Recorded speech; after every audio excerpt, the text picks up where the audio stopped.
waktu yang tidak wajar ini kadang-kadang justru menjadikan pertanyaan besar dari 19, 20, 21, 22, 3-4 tahun. Ya, betul. Mengedepankan praduga tak bersalah. Penetapan tersangka ini bukan berarti orang itu pasti bersalah. Belum. Di situ sudah tidak diperbolehkan, dicabut izinnya. Ini bagaimana terkait dengan hukum itu? Yang diberikan atas surat pencabutan izin operasional pondok, bolehlah melakukan upaya hukum.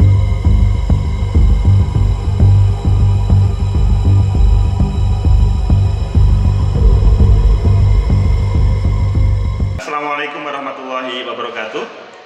Waalaikumsalam warahmatullahi wabarakatuh. Jumpa lagi dengan Agus M. Fauzi Official. Hari ini kita mau ngobrol tentang yang viral. Tahu kalian tentang tema yang di Majma, maksudnya di Sidikiyah Jombang? Hari ini langsung kita ngobrol dengan seorang yang sangat paham di dunia hukum. Beliau adalah sehari-hari sebagai advokat, pengacara di banyak kasus. Ayo kita sapa, bagaimana kabarnya Mas dari sini? Alhamdulillah baik Pak Agus. Tos dulu. Alhamdulillah. Gimana kabar baik juga Pak Agus ya? Alhamdulillah, saya dalam kondisi baik-baik saja. Alhamdulillah, begitu yang diharapkan lah kita ketemu dalam kondisi baik ya. Betul. Walaupun ada kabar-kabar yang nggak baik, kita tetap baik kan. Kita selalu baik. Oh siap. Mas Naziri, Siap. ini loh, kemarin itu kan ada sebuah kasus yang viral di Jombang. Dengar kan? Iya, siap. Oke. Itu kan kasus 2019. Saya, pemirsa itu kan bertanya-tanya, kok bisa ya 2019 baru dieksekusi, maksudnya diseriusi 2022. Menurut Mas Naziri, bagaimana sih ini?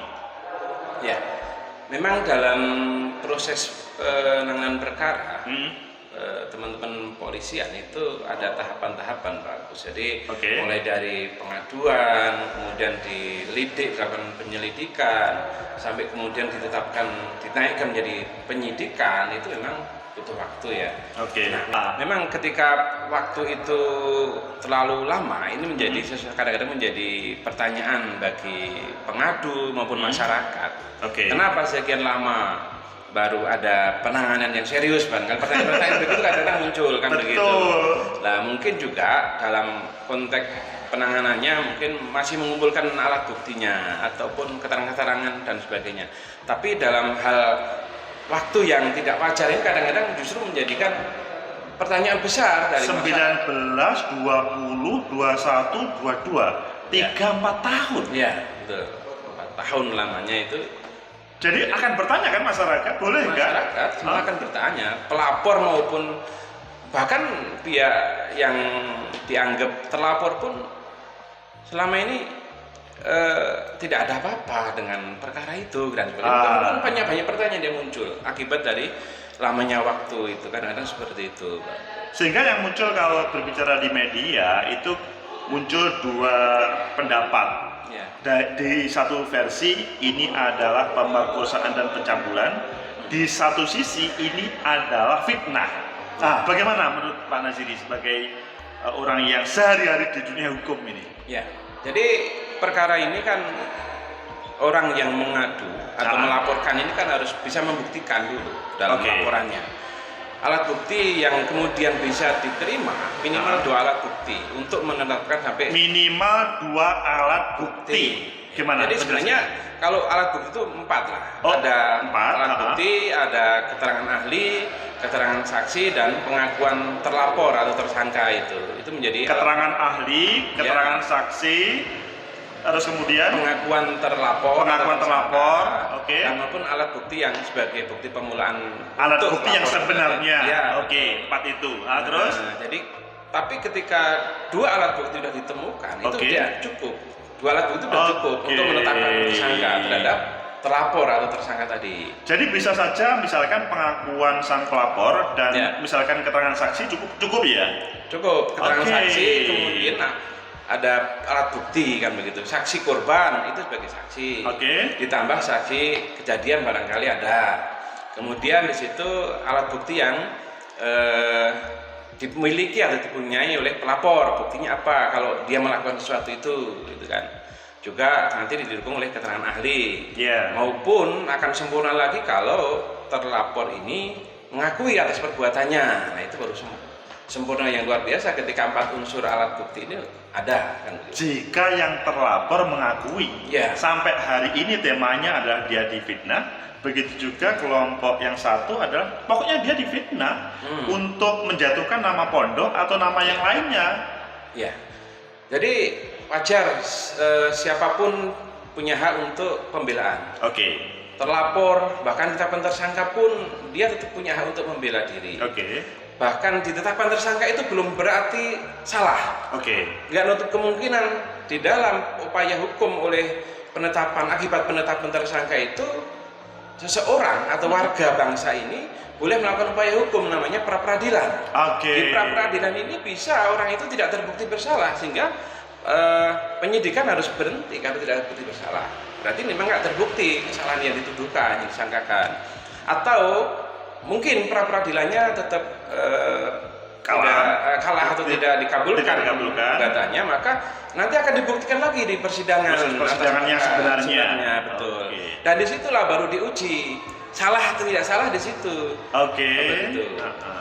Jadi kan kalau melihat kasus yang terjadi ini kan sekali lagi kembali ke 2019, sekarang 2022, 3-4 tahun ini.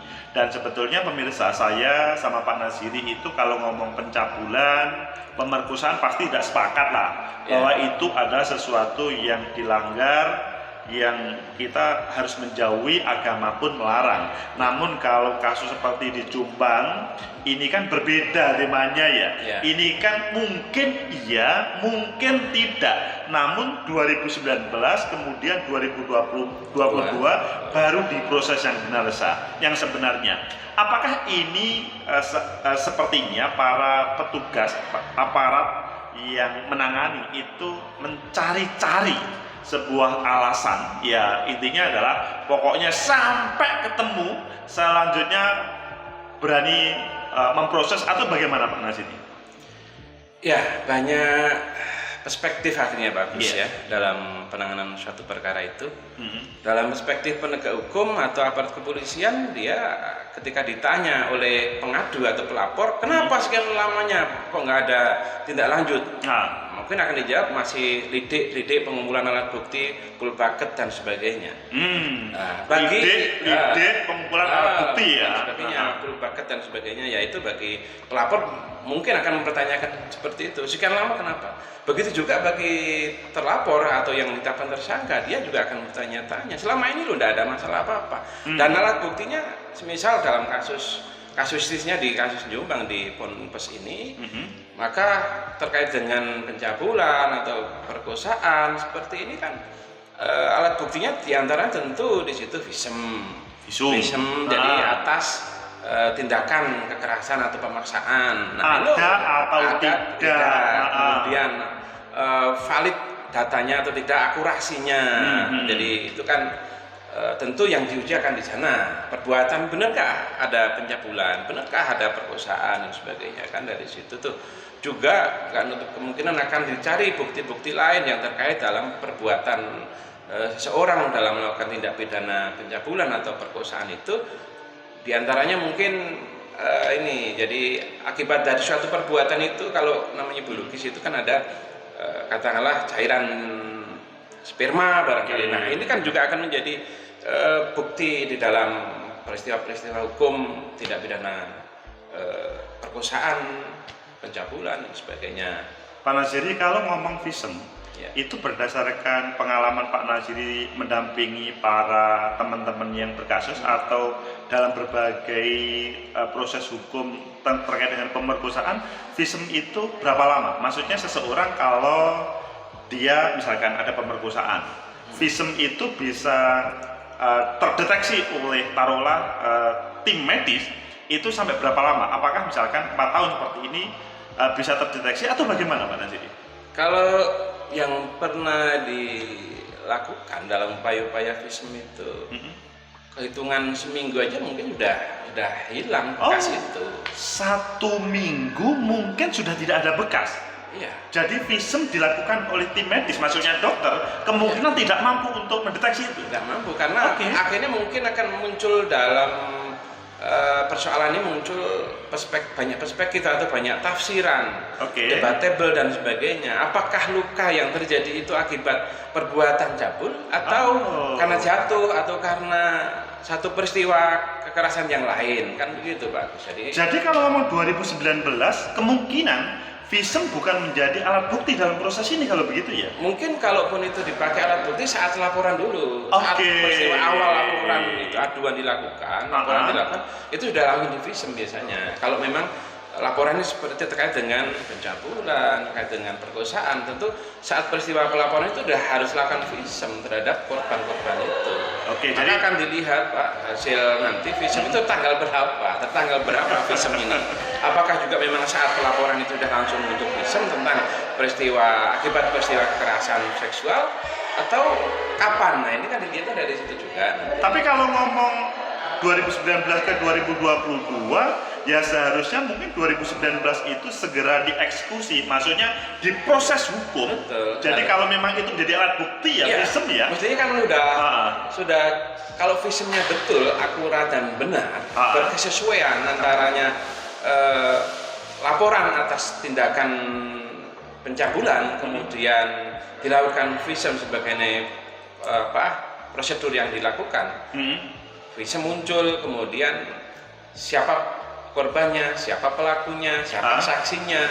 Mestinya di situ sudah ketemu minimal 2 alat bukti tadi sudah ketemu. Sudah ketemu kan? Iya. Pengakuan sama visum sudah selesai. Betul. Saksi korban. Kemudian ada saksi mahkota atau saksi peristiwa, mungkin saksi fakta begitu mungkin ada. Atau ditambah dengan visum bukti-bukti paken yang dikenakan barangkali yang ada, kemudian ada bercak apa dan sebagainya. Kemudian kan harus sudah dipanggil tuh si terlapor nih, dilidik juga, dikonfirmasi, ditanya dan sebagainya, diinterogasi dan sebagainya, sehingga di situ udah bisa ditariklah kesimpulan sebenarnya.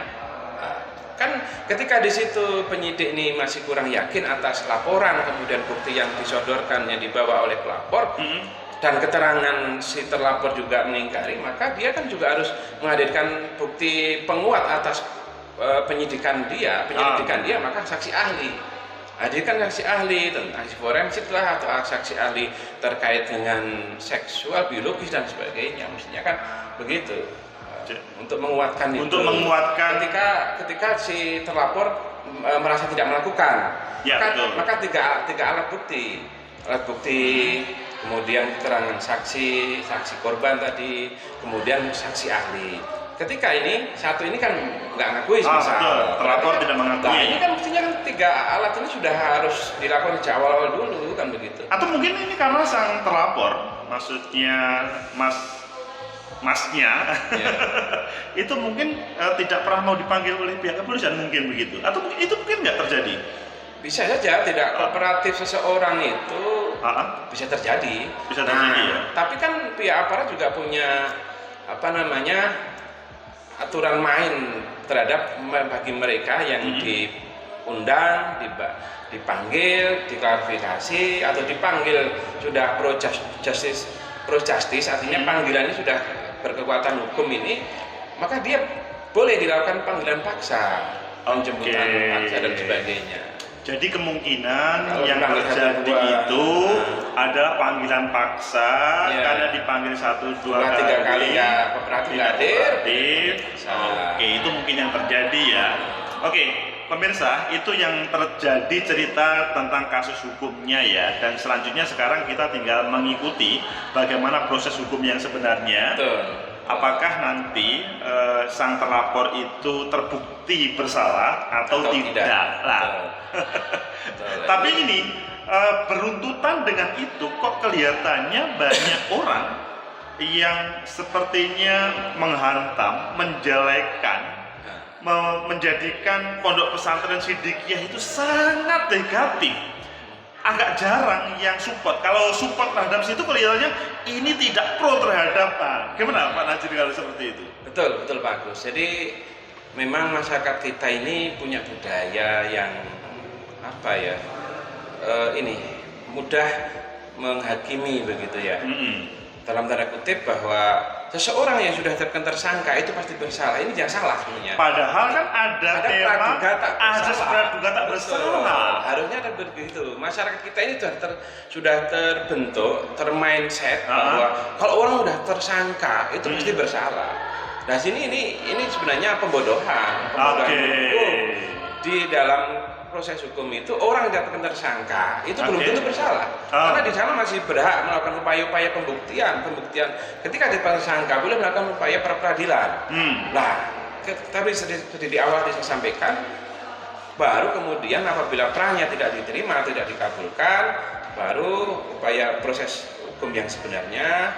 Nah di situ pun juga mau berhak untuk melakukan pembuktian. Bersalah atau tidak bersalah di situ. Bersalah atau tidak bersalah. Betul. Intinya kembali kepada azas praduga tak bersalah. Ini kalian kalau menghadapi sebuah kasus ya harus azas praduga tak bersalah, meskipun kemarin ketika kita melihat berbagai media sosial atau media televisi sepertinya semuanya ini pondok trouble. Betul bagus. Jadi kasihan betul. Ini secara person, oknum lah katakanlah ya. Sebenarnya kan oknum kalau seperti itu. Seandainya betul itu pun oknum. Betul. Tapi yang selanjutnya sepertinya ini sekali lagi para wali santri ini saya membaca di beberapa media mencabut anaknya dari pesantren itu, bahkan ada di beberapa tempat bagaimana anaknya tidak dimasukkan ke pesantren. Betul. Ini yang harus dipikirkan. Jadi hak dasar itu ada dua perspektif, hak dasar negara terhadap suatu persoalan maupun hak dasar warga terhadap persoalan. Artinya bahwa di sini tidak boleh semena-mena, tidak boleh emosionalan begitu ya. Efek dari blow up media yang besar-besaran seperti ini kan efek sosialnya sangat luar biasa. Di dalam penanganan perkara ini harusnya kan juga tetap salah satu tadi praduga tak bersalahnya harus dikedepankan, menjaga sosial efek psikologi dari keluarga pondok pesantren juga harus dijaga. Pihak Nyun Sewu, pihak aparat ini juga harusnya menjaga dulu apakah benar sampai efek sebesar ini tidak dipikirkan. Karena apa? Efek sosialnya sangat besar ini kan coba dari proses yang seorang oknum dianggap kalau itu benar nanti oknum ini kemudian sampai pondoknya harus dicabut izin operasional seperti ini kan nggak bagus menurut saya. Ini kan kalau bahkan saya melihat ya, ini apakah benar atau tidak di sebuah pemberitaan juga bahwa sementara atau bahkan sudah coba nanti dicek lagi, maksudnya proses pembelajaran di situ sudah tidak diperbolehkan, dicabut izinnya. Ini bagaimana terkait dengan hukum itu, mana jadi? Ya, kalau itu terjadi.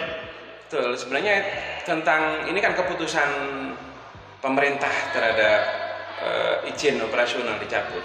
Maka itu boleh diupayakan gugatan nanti di tata usaha negara. Jadi yang nanti yang dirugikan atas surat pencabutan izin operasional pondok bolehlah melakukan upaya hukum namanya gugatan tata usaha negara. Jadi ketika misalkan itu betul terjadi, maka pihak pondok atau bagian yang merasa didolimi itu bisa memproses ke PT UN. PT TUN. Ya betul. Tapi lagi-lagi kita yang paling ngeman dalam perkara ini, segegabah ini menurut saya terlalu emosional kalau kemudian efek dari oknum kemudian lembaga harus ditutup. Kalau analogi saya, kalau rumah itu yang rusak jendelanya, ya jangan dirobohkan rumah itu, cukup jendela itu yang dibenahin, kan begitu. Jadi kalau ini analogi lagi dalam konteks kehidupan berbangsa di bernegara hari ini, seandainya pimpinan partai politik itu melakukan tindak pidana korupsi dan berakibat pada rakyat yang secara luas, maka partai ini juga harus dicabut izin partainya, kan begitu. Bukan berarti begitu kan. Jadi ada satu oknum, taruhlah dia menjadi pejabat publik dari partai politik dan kemudian dia korupsi, bukan berarti partainya yang dicabut. Betul. Ini kan nggak baik. pendidikan terhadap masyarakat tatanan ini kan nggak baik efeknya. Jadi kalau itu terjadi kan sepertinya pengambil kebijakan itu kan semena-mena terhadap lembaga yang dibangun sekian tahun dan mempunyai jamaah yang sekian luar biasa dan pembangunan ekonomi luar biasa itu. Betul. Di dalam lembaga ini banyak orang yang juga mengadu nasib pekerjaannya, kan begitu. Artinya di sini hak dasar terhadap hak asasi untuk mendapatkan pekerjaan yang layak ini juga harus dipertimbangkan. Berarti ini kan ketika menutup hanya karena seorang oknum, seandainya itu terjadi, penutupan itu betul, kabar yang di medsos ini benar terjadi itu, maka di sini kan menurut saya ini sudah terlalu zalim lah terhadap banyak orang, karena di dalam lembaga itu juga banyak tentu ada ustadz, ada orang bekerja, ada mencari ilmu di dalam, mungkin juga masih belum mengambil keputusan bahwa anaknya harus pindah dari situ karena berita ini efeknya begini-begini. Ini kan kos sosialnya dan efek sosialnya sangat besar. Ini nggak baik buat kehidupan berbangsa dan bernegara ke depan. Jadi kalau itu terjadi pada berbagai lembaga, kan bisa-bisa semua lembaga hancur kalau betul. Kalau hari ini banyak yang terjadi seperti itu. Ada ini yang nggak baik lah buat pendidikan politik, pendidikan berbangsa bernegara kita kalau seperti ini, bagus ya. Jadi kalau kembali kepada tema asal tadi, yang selanjutnya sampai kepada tanda kutip pencabutan, karena kita harus mengkorek atau mengkoreksi, mengcross check terkait dengan hal itu. Jadi kalau begitu pada kesempatan ini yang perlu dilakukan oleh para pemirsa itu adalah menunggu proses itu, apakah ini maksudnya yang terlapor itu bersalah atau tidak, kan gitu. Betul Pak Gus. Jadi kita tidak boleh ikut-ikut menjustifikasi bahwa itu bersalah, bahwa itu tidak bersalah. Kita hormati proses hukum yang ada. Semoga yang merasa menjadi korban kalau itu benar, dia mendapatkan hak-haknya selaku pelapor atau selaku pengadu, kemudian terlapor atau tersangka kalau dia merasa tidak melakukan, juga silahkan melakukan upaya hukum atas pembelaan hak dirinya dalam proses hukum itu. Buktikan, semoga Anda bisa menemukan kebenaran di dalam proses hukum itu. Dan seandainya suatu saat proses hukum memutuskan misalkan masnya itu adalah bersalah, hal ini kan tidak boleh berpengaruh terhadap misalkan pembubaran lembaga itu, kan? Betul, Mas Naziri? sepakat. Benar, itu tidak benar. Sekali lagi, ini menurut saya keputusan yang terlalu gegabah kalau ini benar terjadi lah, emosional dan sebagainya, sehingga kita berharap hal-hal seperti ini tidak terjadi. Kalau memang ini terjadi, nanti akhirnya kan menjadi semacam presiden buruk atau jurisprudensi bagi peristiwa lain, kan begitu. Bagaimana apakah koruptor-koruptor yang berangkat dari kader partai itu, apakah partainya juga perlu ditutup partinya itu, kan begitu, dicabut dan sebagainya. Ini kan fairnya begitu. Kalau berdasarkan pengalaman Mas Naziri mendampingi atau mungkin temannya yang mendampingi dan selanjutnya sang terlapor itu bebas, adakah Mas Naziri? Ada. Kalau sebenarnya kan di sini konteksnya adalah pembuktian. Semua ini hukum itu adalah berangkatnya dari pembuktian. Bukti material, formil dan sebagainya silahkan dilakukan upaya-upaya itu, sehingga hakim yang memeriksa perkara juga bisa menemukan kebenaran di dalam proses-proses itu. Yang saya dengar di kasus di Ponorogo juga sempat terjadi ya. Yang kemarin menjadi tersangka, selanjutnya sekarang bebas karena memang tidak terbukti ya. Betul. Jadi ya seperti itu, bahwa sekali lagi bahwa kita tidak boleh berangkat dari seseorang yang tidak tersangka itu kemudian pasti bersalah.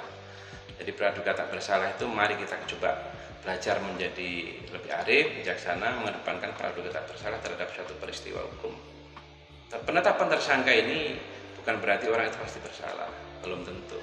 Nanti akan dibuktikan dalam proses-proses tahapan-tahapannya. Hak-haknya si tersangka juga masih banyak, boleh dilakukan upaya-upaya hukum.